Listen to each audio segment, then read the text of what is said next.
Hi Chandini. Hi. అంటే teenage batch ఎవరైతే ఉన్నారో వీళ్ళు ఎక్కువ సెలబ్రిటీస్కి అట్రాక్ట్ అవుతుంటారు. అంటే ఒక సెట్ అయిన ఏజ్ వరకు. అంటే క్యూఆర్ కోడ్ స్కాన్ చేయి ప్రభాస్తో డిన్నర్ చేయి అనేది అంటే ఎక్కువ ఇదేంటంటే పాయింట్ ఏంటంటే ఉమెన్స్ మీద ఎక్కువ ట్రాప్ సంథింగ్ ఆ కైండ్ ఆఫ్లో రన్ అవుతున్నట్టు అనిపిస్తుంది.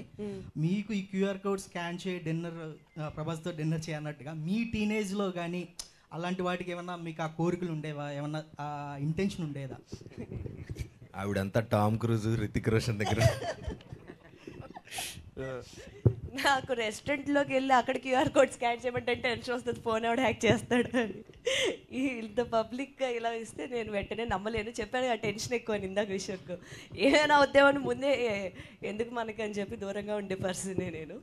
సో మీ ప్రజెంట్ జనరేషన్లో మీకు ఎవరితో డిన్నర్ చేయాలని ఉంది? అంటే అది ఆయన క్వశ్చన్. అది టాలీవుడ్ నుంచి ఇప్పుడు మీరు ఆ పేరు ఏదనేది చెప్పాలి ఇప్పుడు, లేకపోతే ఎవరి పేరు చెప్పలేదనేది ఇప్పుడు రేపటి నుంచి హెడ్లైన్స్ అవుతుంది.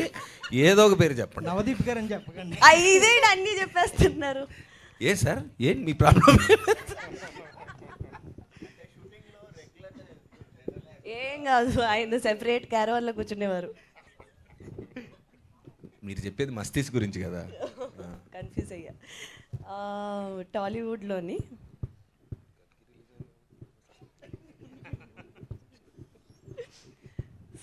ముందు చెప్తే ప్రిపేర్ అయ్యి వచ్చేది చిరంజీవి గారు. And one more question. ఆ మాట కాకుండా ఇంకో మాట చెప్తే నీ బ్యాలెన్స్ పేమెంట్ ఇచ్చేవాడు కాదు నేను. రెండు పేర్లు చెప్తాను, సారీ. నాకు చిరంజీవి గారు, పవన్ కళ్యాణ్ వీళ్ళిద్దరితో చేయాలి.